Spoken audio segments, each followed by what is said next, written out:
Bihari roast official है, नया नया वीडियो वाले पर सब्सक्राइब कर दो भाई। दिल की हालत किसको बताई, आ गइल गरमी के दिन। तो काल बा भाई लोग हम रवि राज और आप देखा था टॉप 10 क्रेजी के। तो भाई वीडियो बहुत ज़्यादा मेहनत करके बनाओ तनी और बहुत ज़्यादा गाड़फार हो गई बा। तो वीडियो के शुरू से अंत तक देखो लोगिन, मतलब कि वीडियो के जरी से अंत तक बन रहो लोगिन। और चैनल पर नया आयल बड़ लोग, मतलब चैनल के हमारा नया देखत लो तो चैनल के लाल कलर देखल लौकत हुई ओकरा के सारे के पेल के करिया कर दलुई और घंटी के टंटना दलु। ऐसे नहीं रोमांचक वीडियो डेली लाते रहनी। तो देर कोना बात के, और वीडियो अच्छा लगी तो लाइक पेल दियो लो, जालो वीडियो देखो लो। शंकी भाई, हाँ भाई, शरीफ रहने का कोई फायदा ही नहीं है। अरे क्यों बनते हो शरीफ जब दुनिया ही मादर। अरे सर तू का बाहुबली के पाहु ना हो कि तू हमरा के बताओ तो आगल गर्मी के दिन। अरे सर हमहू जानत तनी ये भोसड़ी वाले, हमहू जानत तनी कि मई जून जुलाई ई गर्मी के दिन। अरे सर तू आगवा बोला ना तो तारा हम खड़े खड़े पेलते पेलते सरऊ मर जाए। आगवा बोला ना तो सामान पर लगावो भेसली, सामान पर लगावो भेसली। अरे साला कते कटप्पा के लइका हवे कि कटप्पा के का कहल जाओ। अरे सार एगो बात बताओ, कौना सामान पर ते भैसलीन लगावे कहत रे? अरे सारे ते कौना सामान पर भैसलीन लगावे कहत रे? ई पब्लिक पूछल चाहता सनी। सारा लोग तो कहता कि क्रेजी नंबर 1 कुछ ज्यादा ही कर जाओ तो हम के सारे तोरा के छोड़ दे।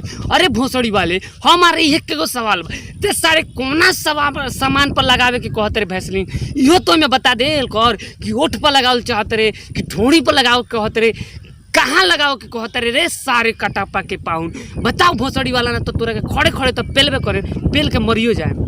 भाई लोग तू लोग हमरा के सपोर्ट करो लोगिन, हम साले क्रेजी नंबर 1 के गाड़ फाड़ दे। अरे भाई लोग इस सरवा का कलस यो सुनबे कैले हो लोगिन। भाई लोग हमरा के सपोर्ट कर लो, हम क्रेजी नंबर 1 के गाड़ फाड़ दे। अरे तहार बहिन जो तो हम तारा के सपोर्ट तो करबे करें, काहे कि तार दीदी हमरा के देबे करियो। तो साफ साफ बात बा कि एकर बहिन चोदो कुछ कहल चाहता तो कहल ही चाहता कि क्रेजी नंबर 1 के गरियावता। तो हम ही कहल चाहते नहीं कि भाग तोरा बहिन के बूढ़ चोदो आगे बोल सरवा, ते काहे क्रेजी नंबर 1 के गरियावत रे? का तोरा बहिनी के चोदता? अरे सरवा गाना इतना जब गाना में गरिया सकल सन त का क्रेजी नंबर 1 छोड़ दी? तार बहिनी के तो चोदबे करी सरऊ। इतना पहले सार कहता इतना पेलवाए में इतना पेलवाए में इतना पेलवाए कि जब लग हमार गान न फाट जाओ तो अब हम पेलवाते रहे।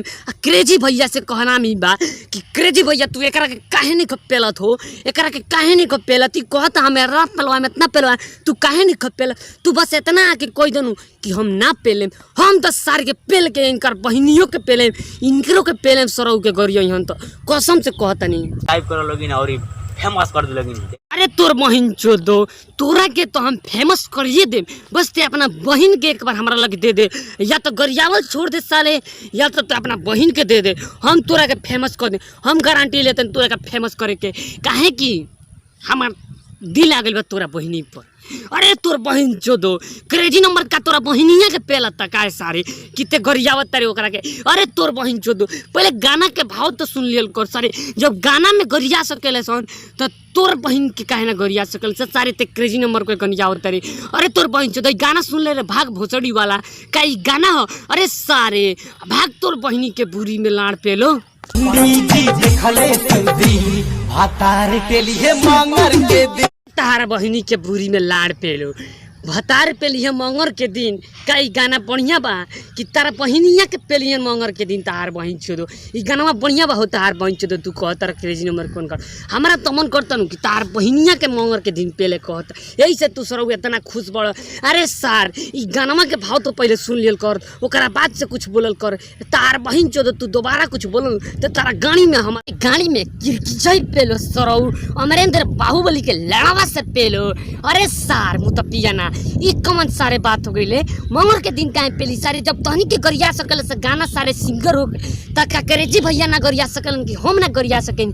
तारा बहिनी के सरऊ कटापा से पेलवाओ, भाग तोर बहिन चोदो। ऐसा क्रेजी नंबर 1 केहू के ना केहू के गाड़ी देवे लगता, बताई कोनो इज्जत नहीं। हमेशा क्रेजी नंबर 1 केहू के ना केहू गरियावते रहत। ए तार बहिन चोदो हमारा के एगो बात बताओ, जब हतार मंगर के दिन पे लिए और भागना भोसड़ी वाला ई सब गाना जब बढ़िया बा त का क्रेजी नंबर 1 तोनी के ना पेलिए। अरे तार बहिन चोदो ई बताओ, जब गाना में गरिया सकल जाला त क्रेजी भैया कहे ना गरिया सकल हो। तार बहिन चोदो हमरा के ये सवाल के जवाब चाहिए। अरे तार बहिन चोदो एगो हमरा के बात बताओ, का तू बाहुबली के लड़वा से पेलई बका कि तू सुधरबा ना? तार बहिन चोदो जब ई क्रेजी नंबर 1 के कहत तो बस भाई लोग आज खातिर इतने बकचोदी का पीवा फिर मिले एगो नया वीडियो में नया अंदाज के साथ।